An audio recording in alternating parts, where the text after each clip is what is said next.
In a scathing attack on the PM and her negotiators, Nick Timothy said voters who backed leaving the European Union in 2016 would find the draft agreement with the EU a horror show. The deal keeps the UK in a customs union with the EU to avoid a hard Irish border until a future trade deal can be agreed, while Northern Ireland will also have to stay in parts of the EU single market. The top advisor, who quit number 10 following Mrs May's disastrous snap election result in June of last year, wrote in the Daily Telegraph, the proposal presented to Cabinet is a capitulation. Worse, it is a capitulation not only to Brussels, but to the fears of the British negotiators themselves, who have shown by their actions that they never believed Brexit can be a success. This includes, I say with the heaviest of hearts, the Prime Minister. If you believe people voted for Brexit to control immigration, and you fear it brings only economic downsides, you might consider the draft agreement the least bad outcome for Britain. If you believe Brexit can restore surrendered sovereignty, reform our economy and change the country, you'll find it a horror show. The 585-page draft document was last night signed off by Cabinet after a more than 5-hour-long tussle which the Prime Minister admitted had been impassioned.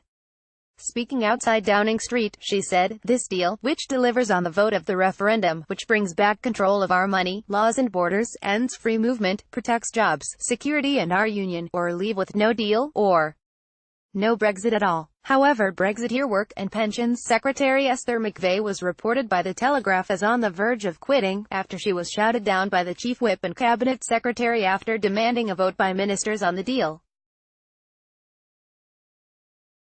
Mr. Timothy said MPs must use their Commons vote on whether to accept the agreement next month to escape this trap, and suggested they use Britain's leverage on security to renegotiate a better deal in the 4.5 months until the Article 50 deadline expires.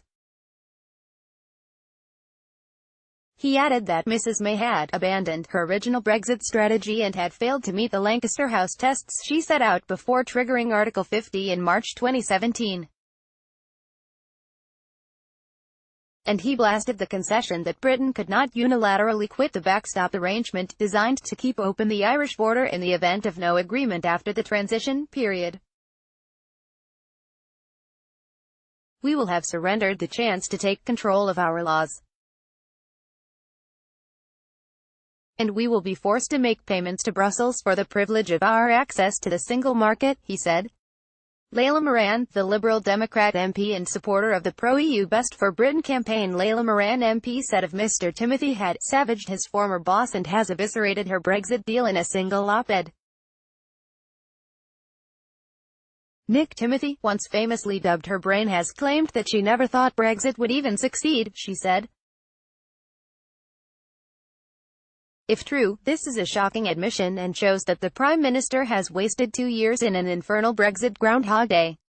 The Prime Minister owes an apology to the 3 million EU citizens in the UK who have faced sleepless nights over their futures, and to all who have already lost contracts and jobs due to the sluggish economy.